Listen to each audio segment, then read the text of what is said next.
Isang masayang pagbati na may ngiti sa aking mga labi. Naghahanap ba kayo ng makakatuwang sa pag-review ng inyong anak? Meron yan sa DepEd. Ang ETUlay online tutorial ay libre at handog ng ating kagawaran sa pangunguna ng OUA ICTS EdTech. Ito ay isang proyektong makatutulong sa mga mag-aaral, katuwang ang mga magulang o kasama sa kani-kanilang tahanan para masagutan at maunawaan ang mga modules. Hangad din ng programang ETUlay ang matulungan ang ating mga guro sa kanilang mga blended learning classes. Ang ating ETUlay ay mula kinder hanggang senior high school. Bukod sa academics, meron din tayong mga special programs gaya ng All is Wellness, Reading and Math Remediation, Storytelling, Mommy Tech Talks, Classes sa Gramatika, Speech Class, Financial Literacy, at marami pang iba.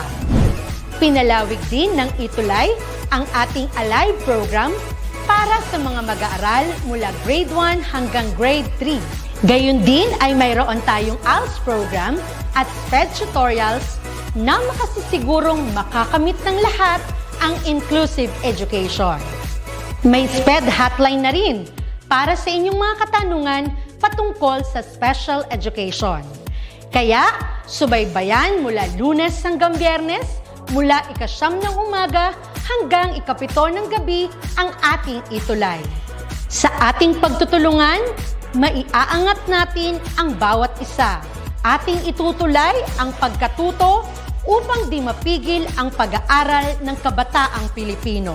Itulay natin ito, sulong edukalidad.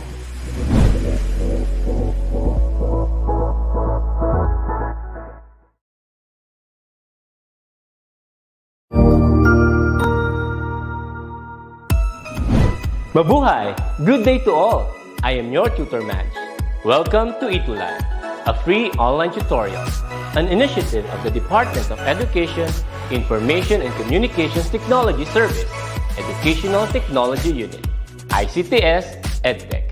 This program is aimed at helping and assisting learners from kindergarten, senior high school, ALS, Alive, and SPED learners. Aside from answering the modules, the ETUlay is offering programs which you will surely look forward to. Together with our parents and teachers, the ETUlay will bridge the gaps where difficulty and ease meet in learning new knowledge and skills. So, let us prepare our module, pen and paper. Ready your mind to see and hear worthwhile and interesting lessons. Let us now study and learn, together with our volunteer online tutors. Tara na!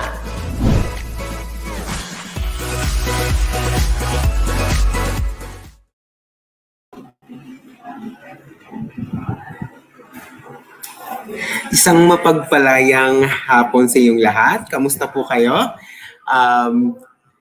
Ako'y nagagalak dahil pagpatuloy natin ang ating pagkatuto sa Science 7. Welcome po tayo sa ating ETUlay online tutorial program. Ayan, so hello. Hello to my students from F. Bangoy National High School and also to other schools all over the country. By the way, for those who did not know me yet, my name is Tutor Rogue at your service. Together with me is Tutor Jen from SDO Davao City, and I'm from Francisco Bangoy National High School. And Tutor Jen is from Daniel R. Aguinaldo National High School. Hello po sa inyong lahat.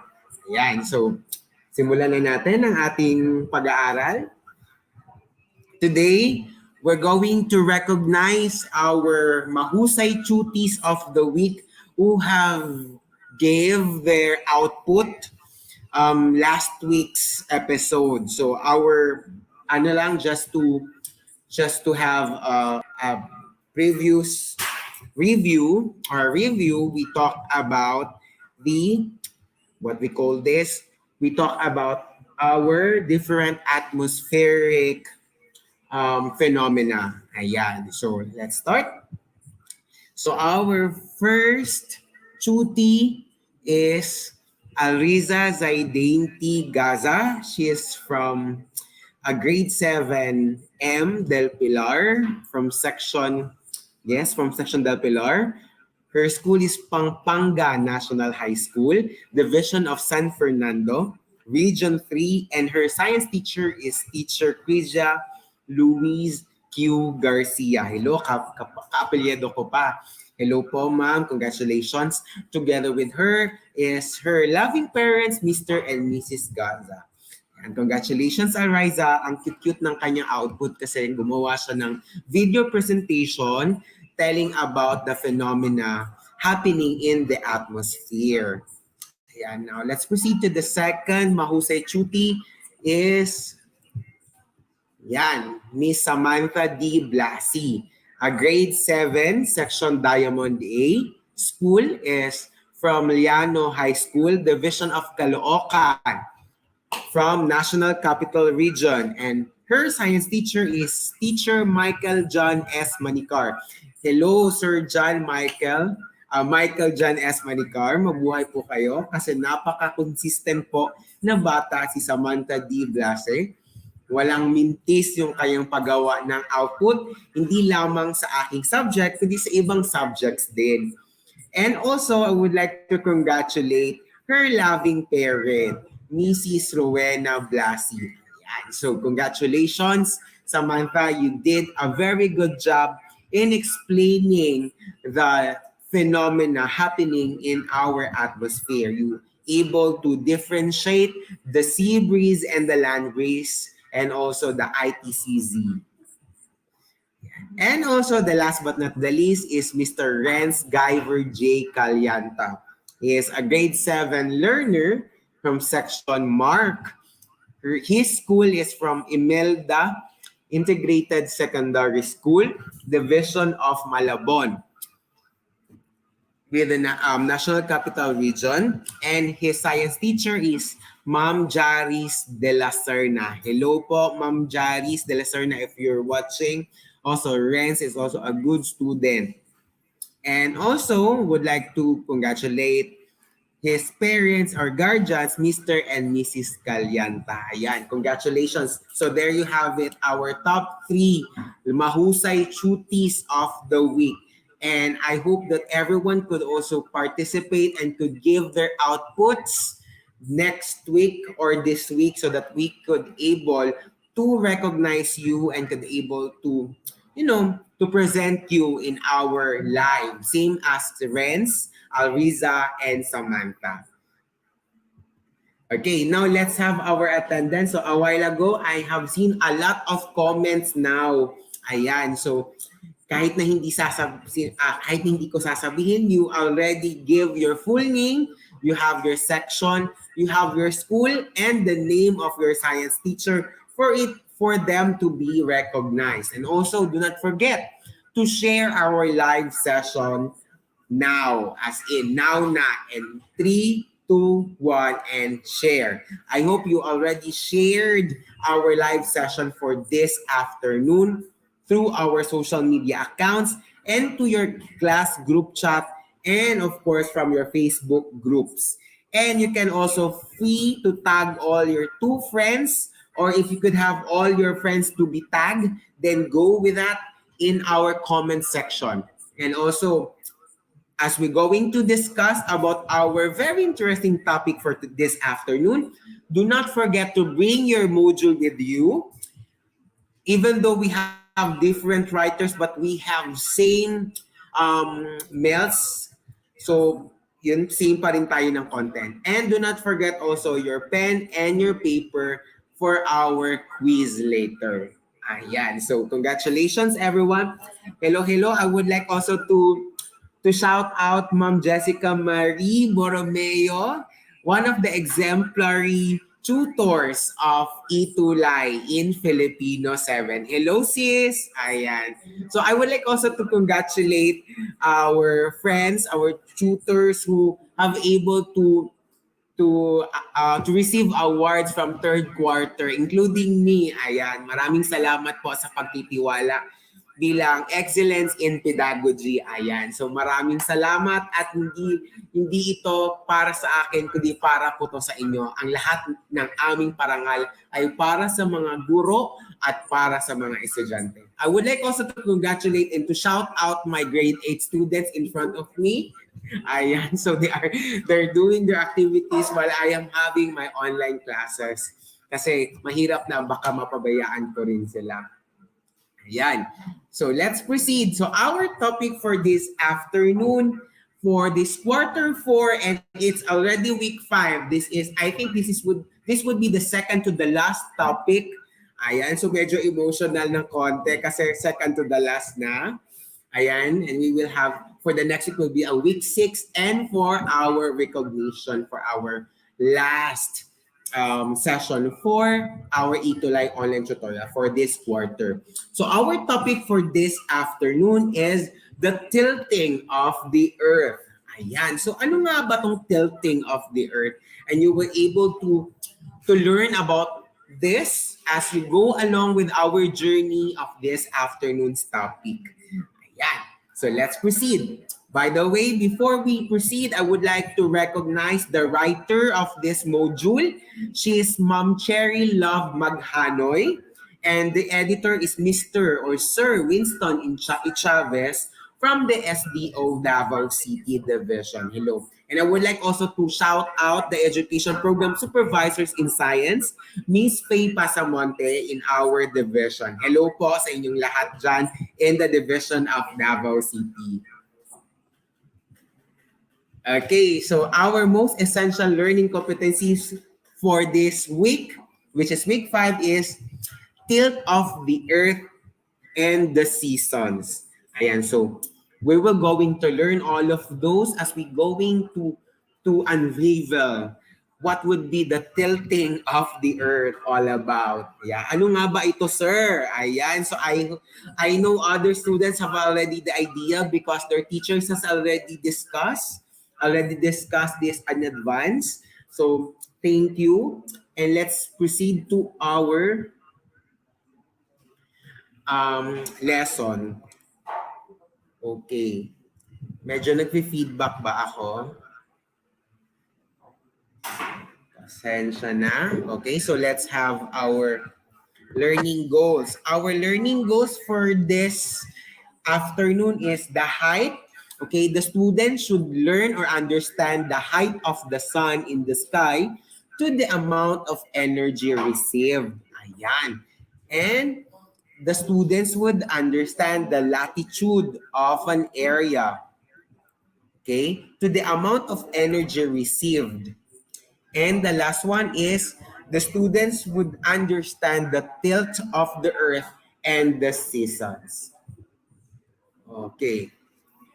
Ayan. So, shout out ko ang aking mga students who's watching, and also shout out din kay Sir Jeric Santoyo Diaz, LPT, our licensed professional teacher. Hello, Sir Jeric.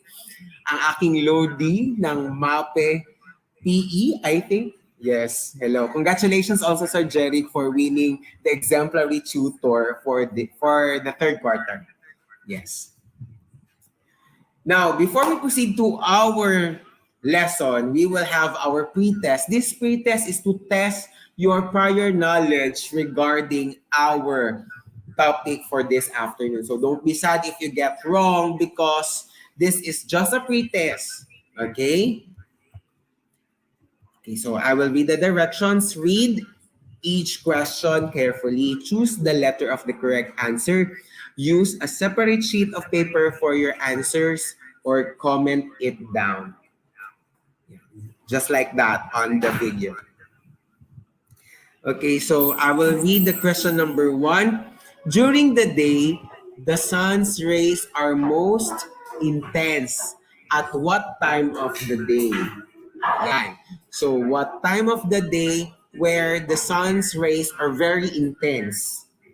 Okay. Hello, Sir Rainier De Jesus. I hope you're okay. You're okay now. I am praying for your good health. Okay. A, dusk.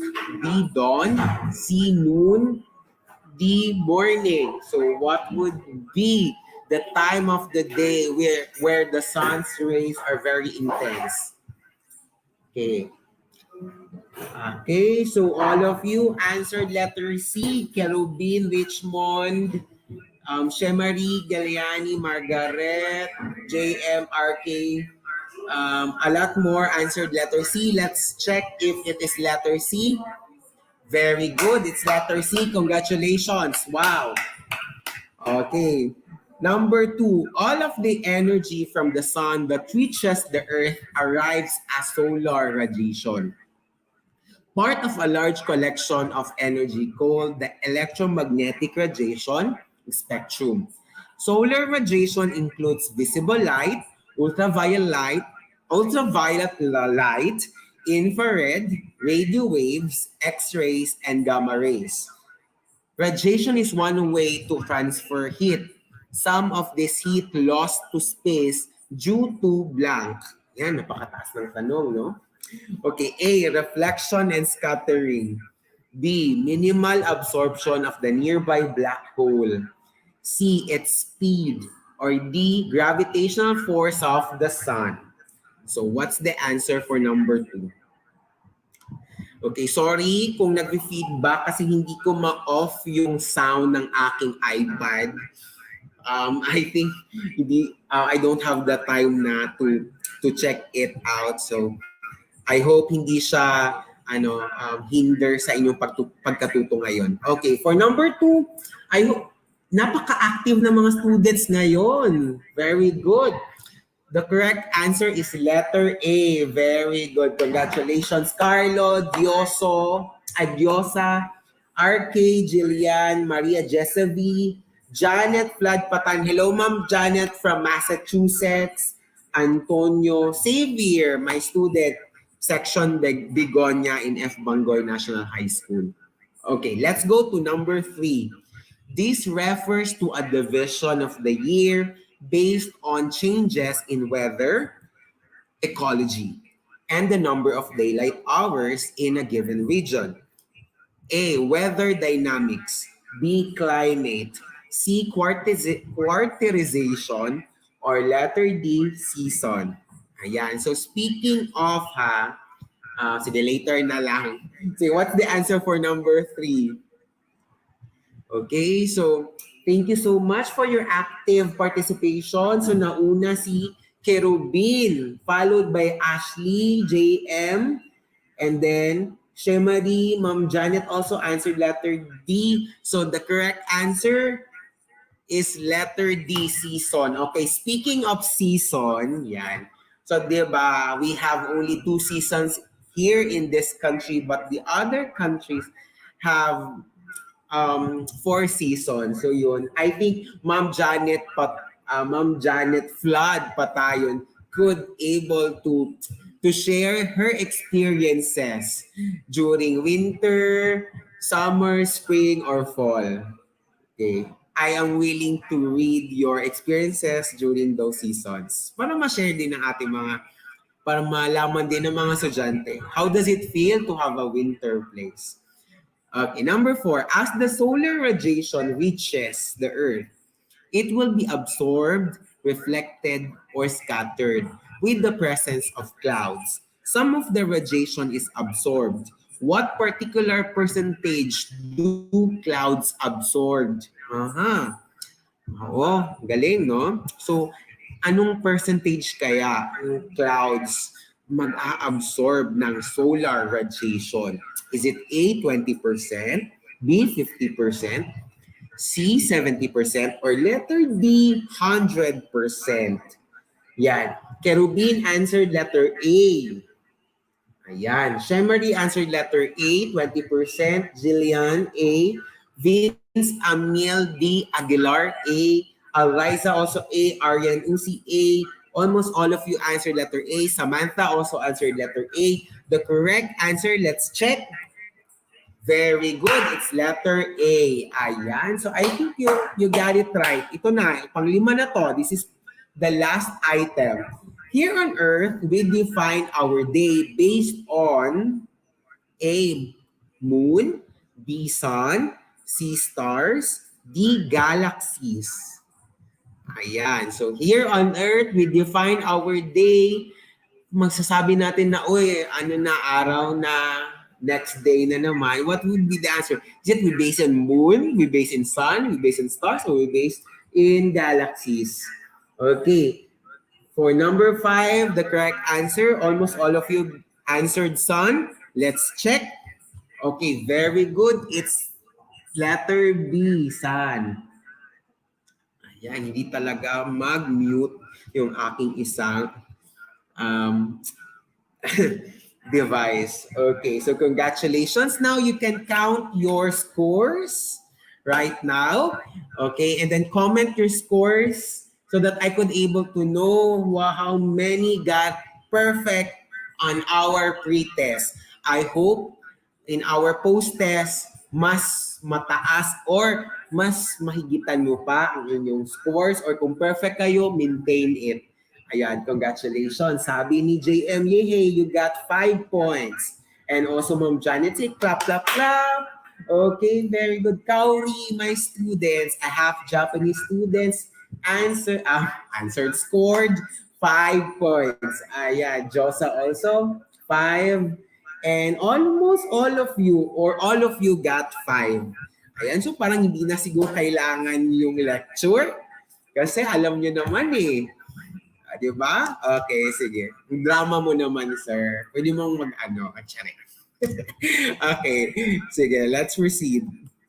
Okay, I want you to observe the following picture. So, ito yung unang picture na gusto kong ipakita. So, any one of you who would like to tell or to chat or to comment what is this picture all about?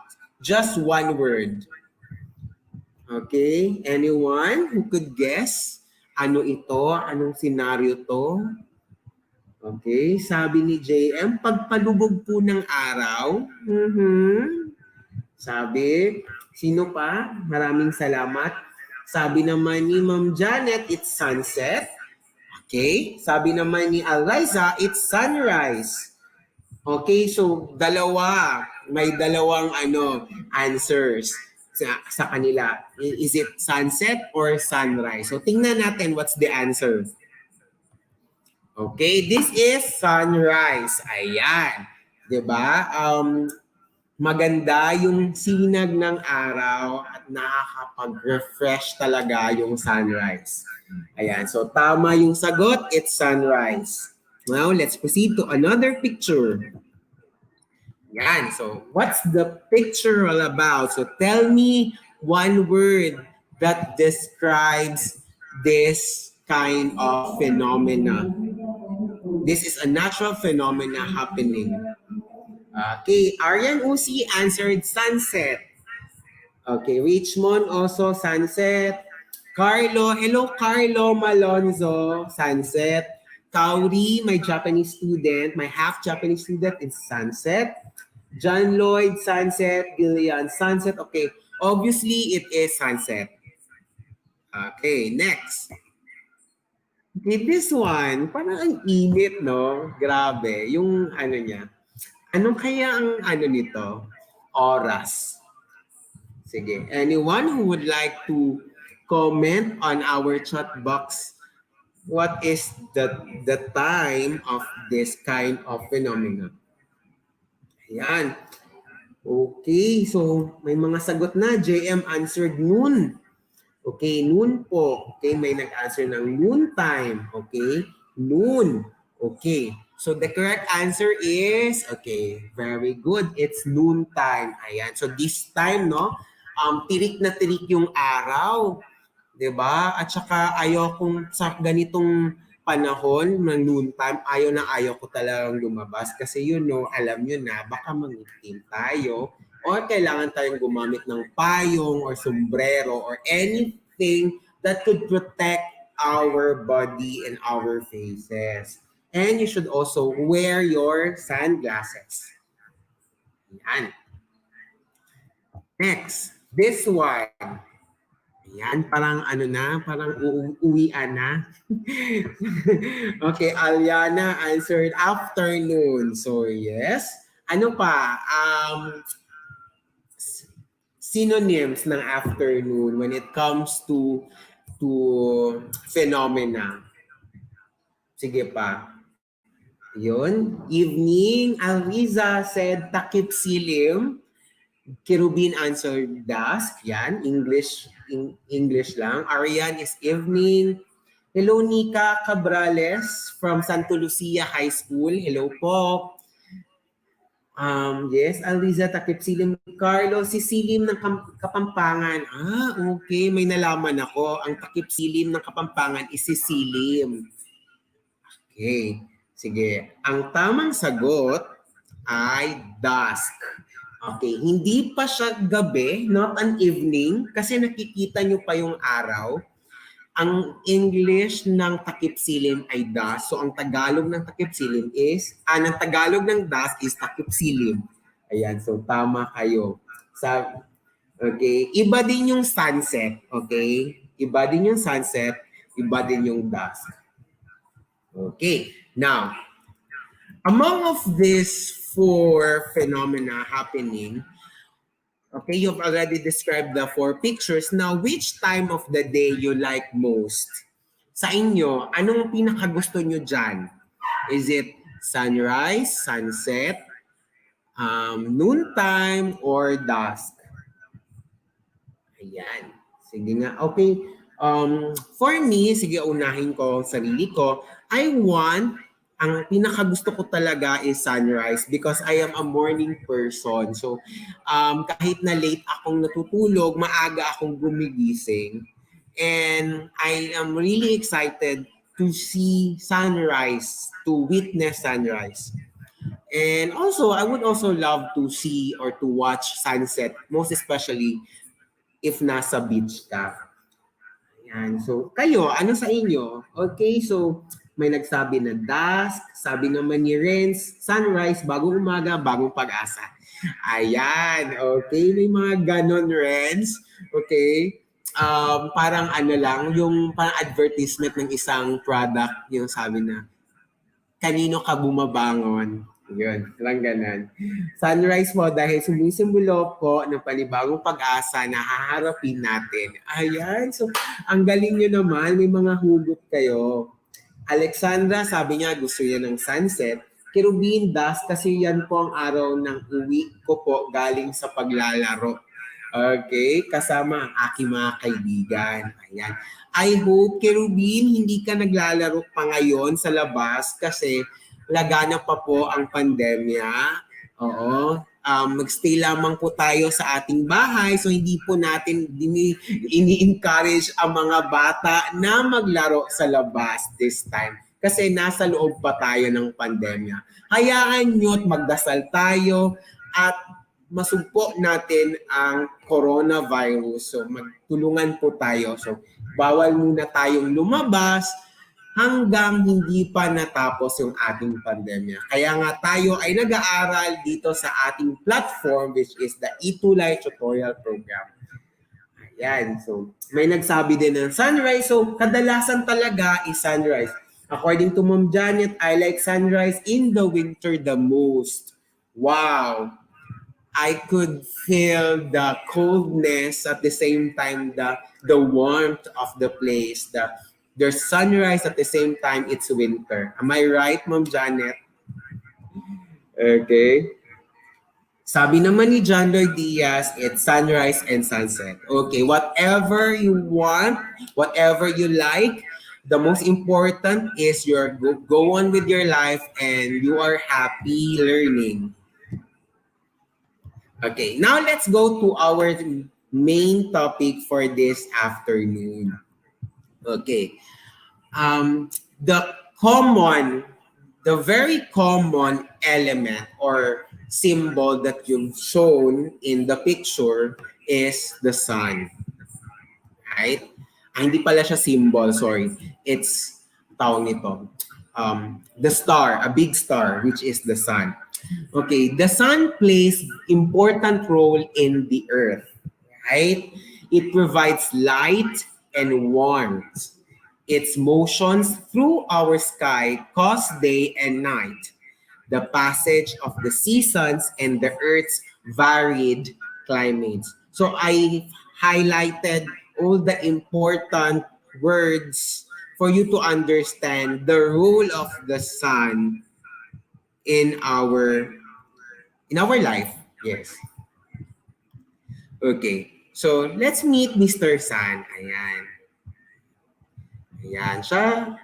Ay, si Mr. Sun. And as we all know, that sun is the center of the solar system.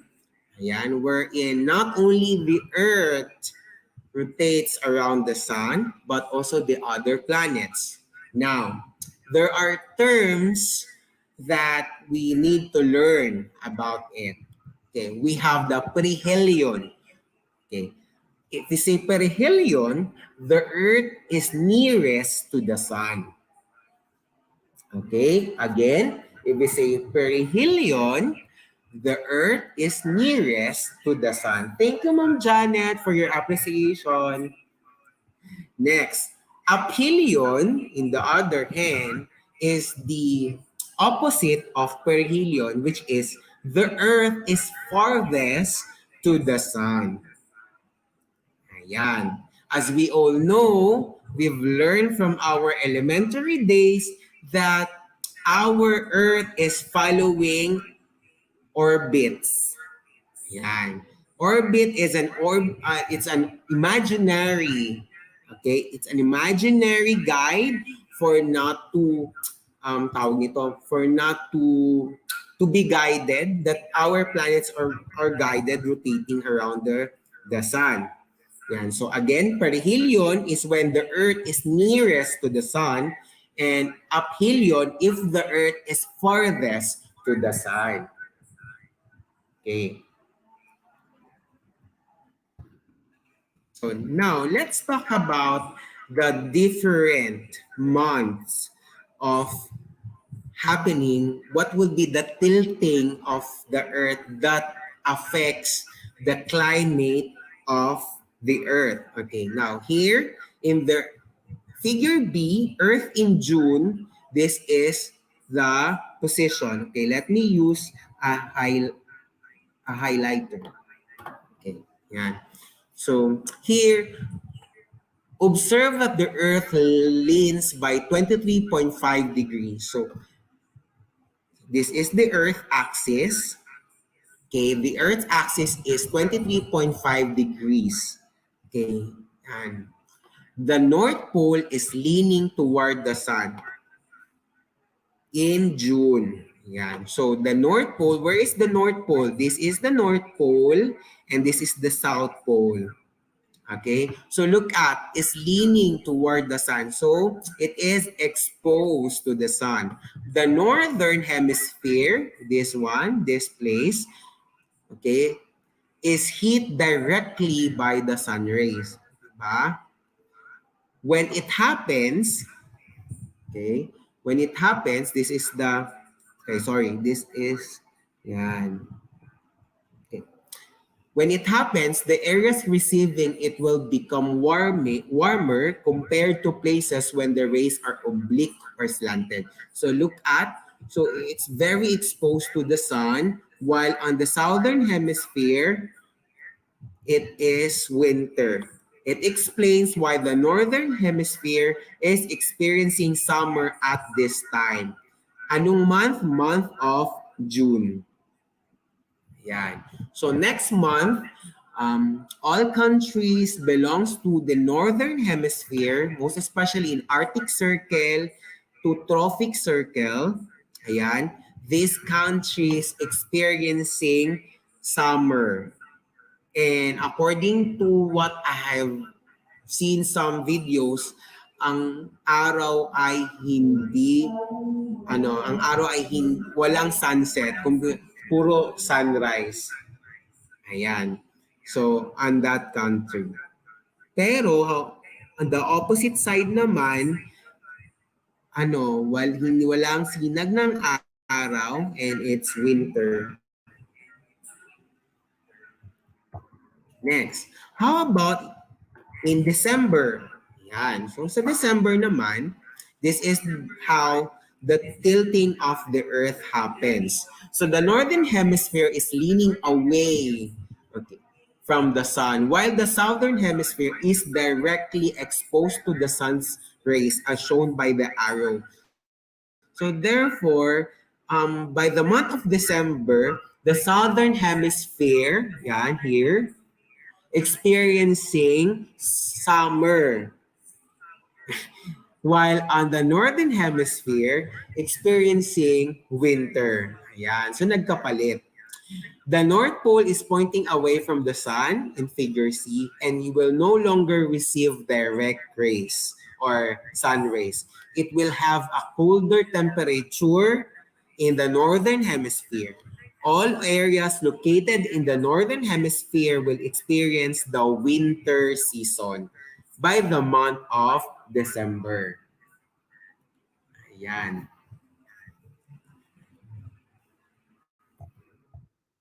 Now, let's talk about the Earth's orbit and the height of the sun. Okay. So as we all know, this is the imaginary orbit, okay? And the orbit of the solar system is not circle, but it's elliptical. That's why there is aphelion and perihelion, because our orbit is elliptical. Hindi siya perfect circle. So now, when the sun rays hit the ground at 90 degrees, they will receive a large amount of solar energy. Okay? It is because the heat is being focused only on one area. It will result in more heat absorbed by the surface of the earth. When the sun rays are at an oblique angle, okay, I highlighted the oblique angle, the ground will only receive a less amount of solar energy or sun rays. Why? Because the distribution of solar energy is unconcentrated on the area it exposes. So look at the picture, you could able to distinguish the slanted or the oblique angle of the earth, and wherein the sun exposed on this part, or the earth exposed from the heat of the sun, while the other side of the earth experiencing winter on that day or on that season. Okay. So different areas, so take note that different areas will have different angles of sun rays because of the actual tilt of the earth. So that's how important tilting of the earth. And tilting of the earth is a natural, it's a natural phenomena. Hindi yan siya yung man-made, okay? Yun talaga, natural siya, no question. Parang, yun talaga yung, niya, yung degrees, 23.5 degrees, and the tilt of the earth is in an oblique angle. Now, let's go to the different angles of the sun in varied regions. So sir, nagadepende pala yung seasons, depends on the angle of the sun. Yes, di ba we've learned the different regions of the earth this quarter. We've learned about the Arctic Circle, the Tropic Cancer, the Equator, the Tropic of Capricorn, the Antarctic Circle, and the South Pole. Now, these regions have respected angles. Okay, we have an Arctic Circle, North Pole, 23.5 degrees. Arctic Circle has 46.5 degrees. A tropical Cancer is 90 degrees. Equator is 66.5 degrees. Antarctic Circle is, Tropic of Capricorn is 43 degrees. Antarctic Circle is 0 degree. Okay. The area near the sun or the tropic Cancer, ayan, will receive a large amount of heat energy from the sun. It means that this place will be hotter compared to other areas. Notice that the South Pole, okay, the South Pole here, follow the highlighter, does not receive Okay, look at. Does not receive any sunlight at all. It means that the South Pole will have no daylight and not receive any heat. Okay, thus, it will have a winter season. There are times also that the northern and southern hemisphere will receive equal amounts of sunlight. Ayan. Meron din naman na ang north at saka ang south pole has received equal amount of sunlight. And that's what we call equinox. Ayan. Ayan. Okay. Let's proceed. Okay. Now, let's talk about the latitude and energy. Okay. Latitude is also part of the factors where we could able to experience different seasons and weather conditions. We have latitude is the measurement of distance of north or south of the equator. Okay. The equator is an imaginary line of 0 degrees latitude which surrounds the center of the earth. It is where the sun directly exposes surface of the earth at an angle of 90 degrees. Areas located on the equator or near the equator received higher amounts of solar energy, thus experiencing hotter temperatures. So, in the Philippines, so lalayo pa ba tayo? So, the best example is our country. Philippines is just above the equator. So we are near the equator. So that's why we receive higher amount of solar energy.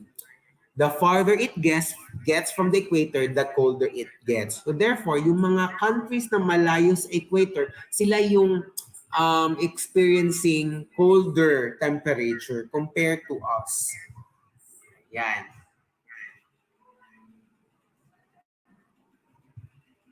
Okay. Let's proceed. So, tilt of the Earth and the seasons. Ayan. So, as the Earth revolves around Sun, it becomes closer or farther away from the Sun. It means that certain parts of the Earth will not receive the same amount of solar energy. So you have to take note of that. That if the Earth is far away from the Sun, it means that it has a lesser amount of solar energy or sun rays received. Okay? And then in a year, the Earth will be facing the sun with an equal amount of daylight. And again, these are called equinoxes, which has two seasons, the spring and the autumn. Okay. I would like to share before when I went to Korea, we went during springtime.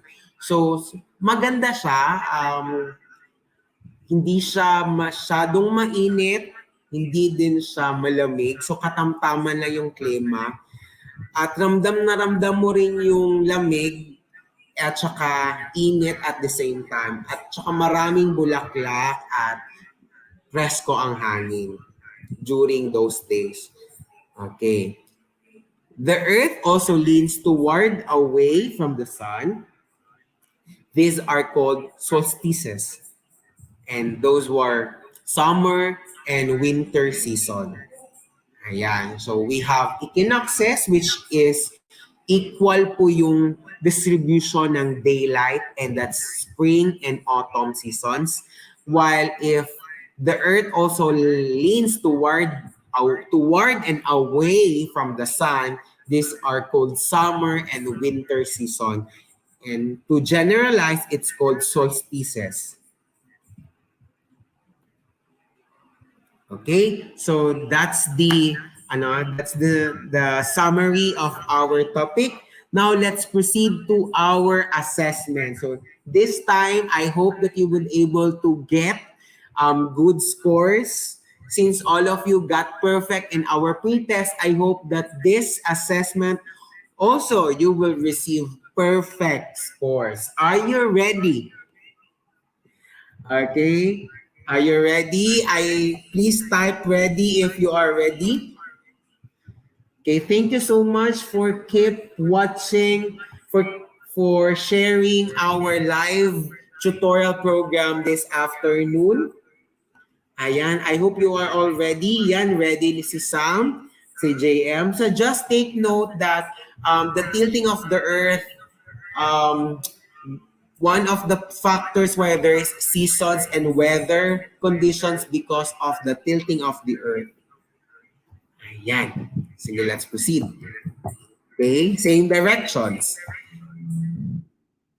May, parang may sagot na. Okay, hindi ko na-edit. Okay. So, what angle is the Earth tilted? Ayan. So, it's letter C, 23.5 degrees. Nako, mapa-perfect talaga kayo dito kasi may sagot na bigla. Okay. What do direct rays mean?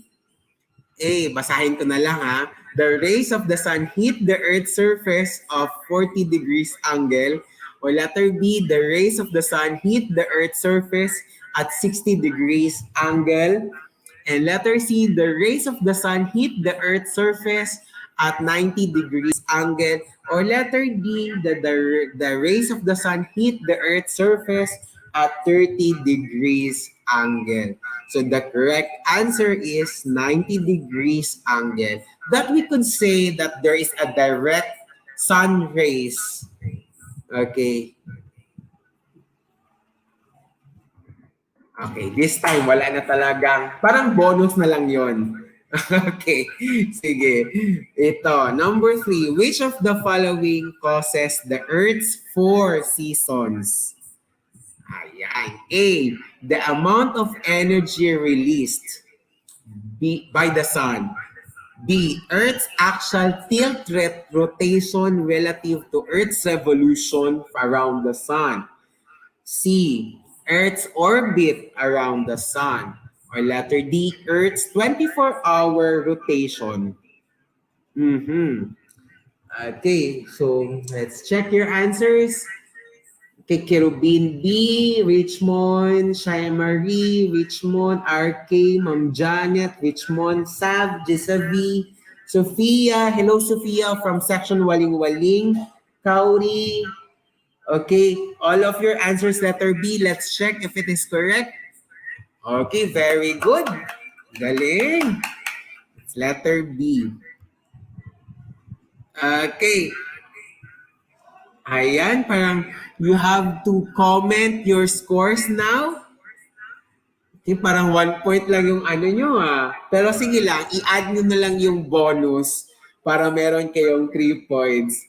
Ayan, so thank you so much. Kindly comment your scores now and how much you gain in our lessons for this lesson.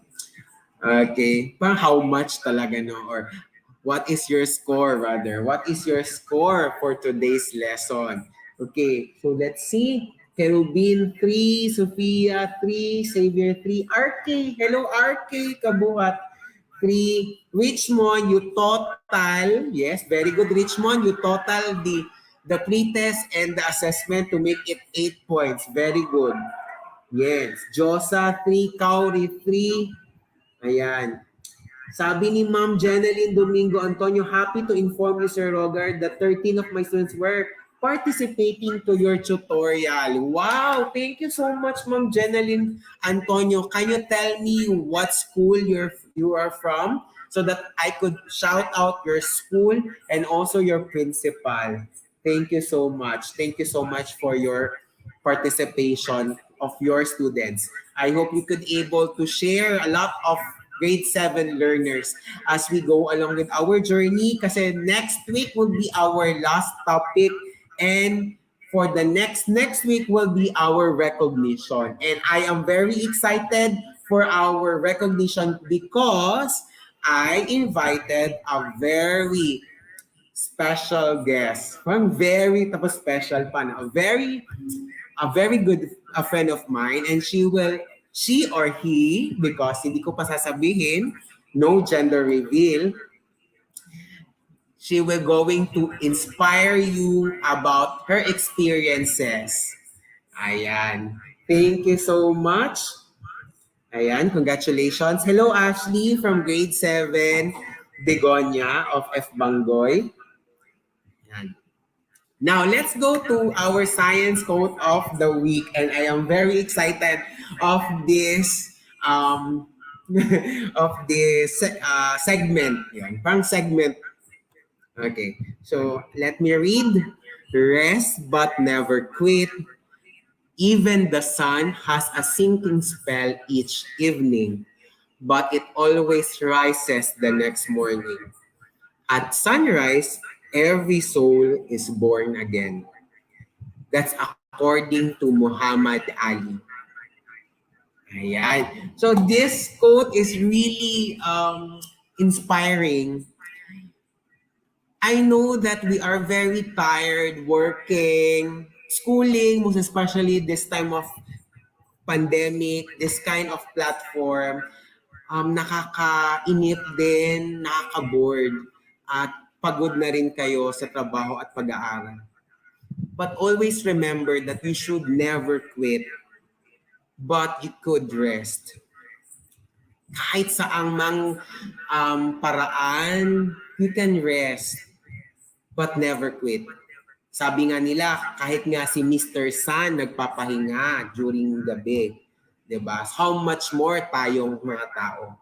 But always remember to get up yourself, okay? To rise up, and every rise is another you. Yeah, another newborn. Parang, this is me. This is another me. I've already rested. Now I am already born again. Yan. So always remember, think of those positivity. Yes, nahihirapan tayo in everything in life, but you should never quit because quitter never wins. Always remember. Kahit na kayo'y inaapi-api, kung inaapi man kayo, o kahit na kayo'y nahihirapan sa lesson, most especially pag mahirap na, mathematics, yun naman yung mga mahirap na mga subjects, di ba? Physics, statistics, lahat-lahat. Just don't forget to rest. Kasi napapagod din yung utak ninyo. But never quit.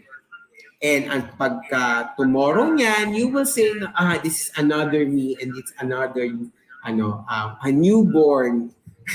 Once again, I am a new, I am, tawag nito, I am renewed, kumbaga. Ayan. So thank you so much kayo. I would like to hear your sharing about this quote so that I could able to read.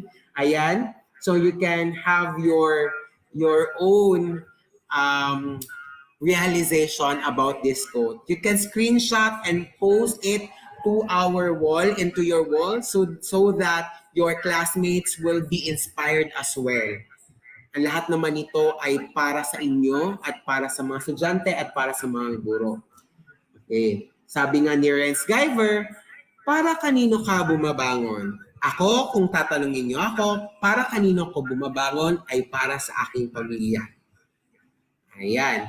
Okay, maraming salamat at para sa pangarap, sabi ni Rens Guyver. Ayan, thank you so much for all the students who are always supporting me, teachers, hello po, and also schools, principals, DepEd, supervisors, maraming salamat.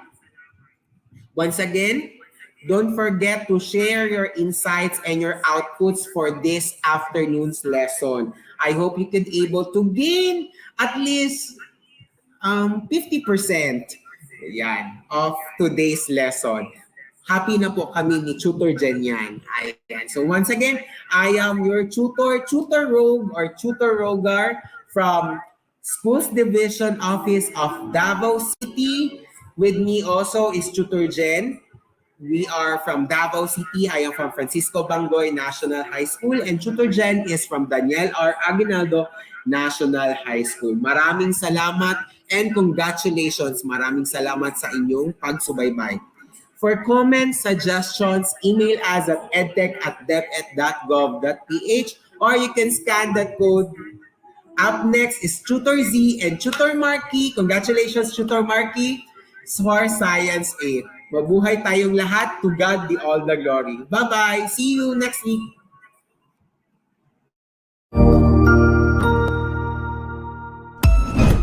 Ang husay naman! Natapos mo ang iyong tutorial session kasama ang iyong mahusay na ETUlay tutor. May bago ka bang natutuhan? I-share na yan gamit ang hashtag #ETUlayLevelUp. Huwag aalis ha, dahil may susunod pang programa na pwede mo ring panoorin at salihan. Dahil naghihintay na ang iyong mga tutors. Happy learning dito sa ETUlay!